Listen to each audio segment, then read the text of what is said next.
क्या है कि चंडीगढ़ प्रशासन में एफआईआर दर्ज है। तो चंडीगढ़ प्रशासन में एफआईआर दर्ज है, कार्रवाई पुलिस की किसने करनी है? चंडीगढ़ प्रशासन ने। तो वहां 48 घंटे का अल्टीमेटम दिया गया था कि 48 घंटे में कोई कार्रवाई नहीं हुई तो ये कमेटी एक मीटिंग करके सर्वसम्मति से जो निर्णय लेगी वो निर्णय आपको और आपके माध्यम से पूरे स्टेट को और पूरे देश को बता दिया जाएगा। आज हमने 4 बजे वो कमेटी की मीटिंग सेक्टर 20 के भगवान वाल्मीकि 24 के भगवान वाल्मीकि मंदिर में की और सर्वसम्मति से यह निर्णय लिया कि हरियाणा, हमारी 2 डिमांड थी हरियाणा सरकार से भी, 2 अधिकारी उसमें जिम्मेदार हैं, एसपी रोहतक और डीजीपी हरियाणा शत्रुजीत कपूर जी। इस पंचायत के परिश्रमा के या जो जितने आंदोलन चल रहे हैं, और मैं तो इसमें आप लोगों को भी धन्यवाद कहूंगा कि आपने हमारी बात जो है पूरी दुनिया में उसको भेजा है। आप भी बहुत इसके लिए धन्यवाद के काबिल हैं और रहेंगे। चौथा स्तंभ है ये प्रजातंत्र का।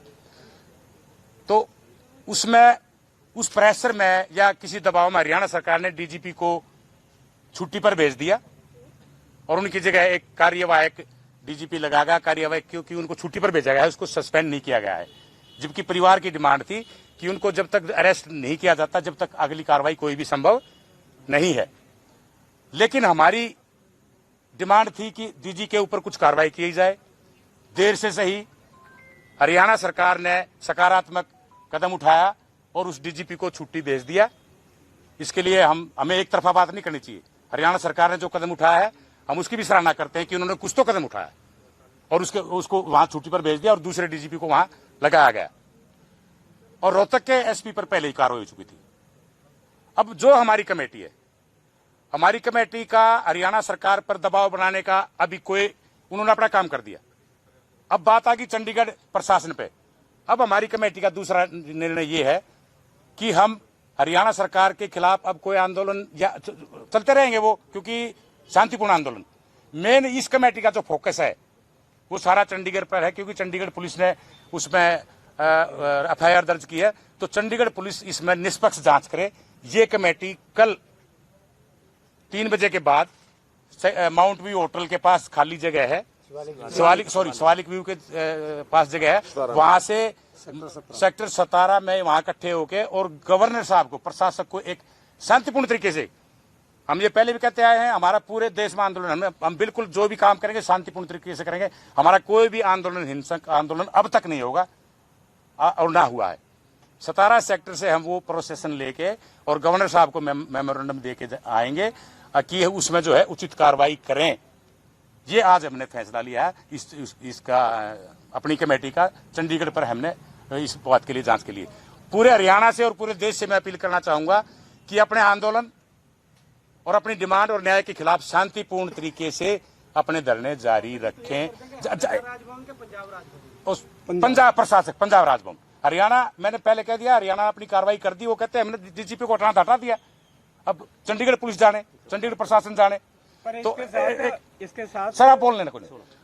पूरी मेरे दूसरी जो मेरी अपील है, पूरे हिंदुस्तान में जो संस्थाएं आपके सहयोग से और हमारे सहयोग से आंदोलन कर रही है, मैं उनसे अपील करना चाहूंगा कि जब तक न्याय ना मिले शांतिपूर्ण तरीके से ब्लॉक लेवल पे, डीसी लेवल पे अपना धरना प्रदर्शन जारी रखें। बहुत बहुत धन्यवाद। मेरे साथ लीगल हमारे एडवाइजर हैं इंदल जी और ये हमारे सीनियर साथी हैं। इसके बाद आपको ब्रीफ ये करेंगे। बहुत बहुत धन्यवाद। सर सवाल प्लीज। मैं देता हूँ, बोलो। ये बताएंगे, बोलिए प्लीज। मेमोरेंडम हमारा तैयार है, पर मेमोरेंडम हम ना कल के प्रोसेस में सबमिट करने के बाद, मैं एडवोकेट ओपी इंदल, लीगल, इस कमेटी का लीगल एडवाइजर, और मेरी इसमें मतलब कि अच्छे कानूनी तौर पे मैं सारा ये मामला देख रहा हूँ। तो हमारी जयनारायण जी ने ब्रीफ कर दिया।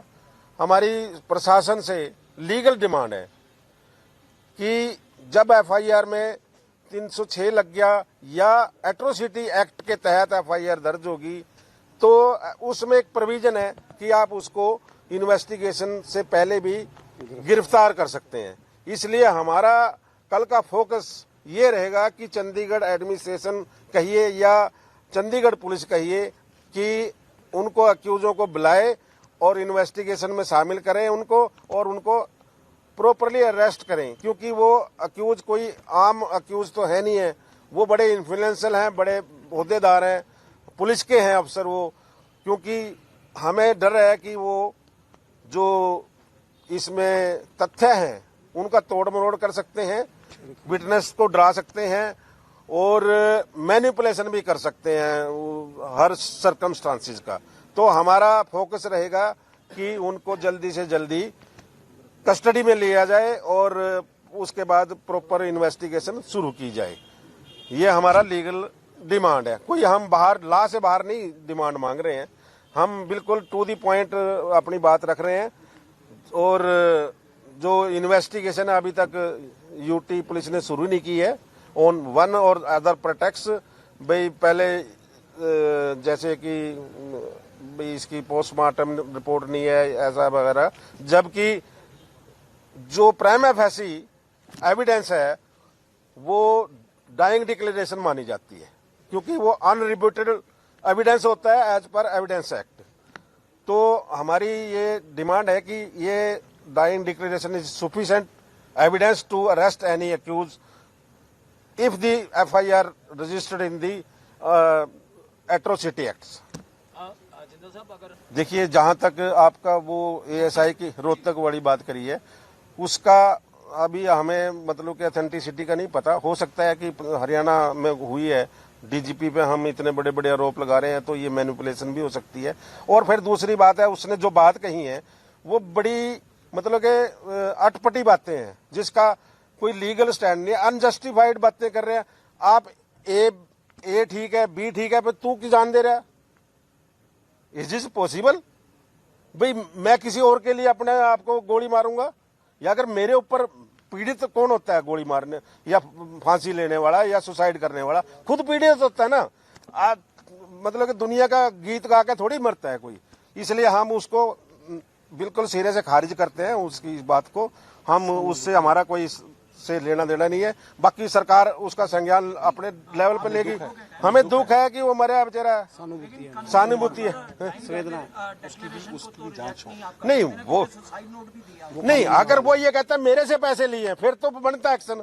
वो कह रहे हैं कि मेरा SP ईमानदार है, DGP ईमानदार है। अब इसमें पुलिस को देखना है ना, हम मतलब कि ये काउंटर करने की है। दूसरी उसने जाट और नॉन जाट की बात की है।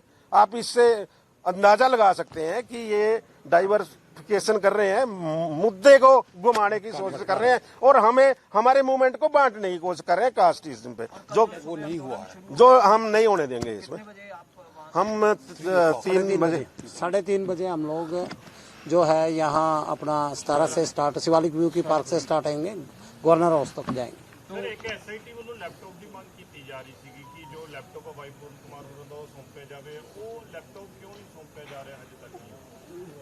देखिए, ये फैमिली का मैटर है। अभी तक हम इस मसले में पोस्टमार्टम को लेके कोई रजामंदी बनी है? पोस्टमार्टम को लेके भाई पूरन कुमार जी के ये फैमिली का देखिए, ये ना एक्चुअल में आज बड़े बड़े नेता आए हैं, फैमिली को क्या आश्वासन दे गए हैं वो अभी तक हमने उनसे डिस्कस नहीं कर पाए, क्योंकि आपको पता है कि आज भारत के लोकसभा के अपोजिशन लीडर आए हैं, चिराग पासवान जी आए हैं और बड़े नेता आए हैं और राहुल गांधी जी आए हैं ना, वही तो कह रहे हैं अपोजिशन के लीडर। तो ये कुछ परिवार के अंदर बैठ के उन्होंने डिसाइड करना। हम हमारी कमेटी उनकी एड एंड एडवाइस के आधार पे काम कर रही है, हम उनको डिक्टेट नहीं करेंगे। वो हमें जो हमारे से जो सहायता लेगी हम उसके लिए ये कमेटी बनाई है, ना कि वाइसा वर्षा है कि हम उनको डिक्लेयर। हाँ जी बोलिए। अगर आप ये वीडियो YouTube पर देख रहे हैं तो हमारे चैनल को सब्सक्राइब करें और बेल आइकन को दबाना ना भूलें। अगर आप Facebook पर ये वीडियो देख रहे हैं तो हमारे पेज को लाइक करें।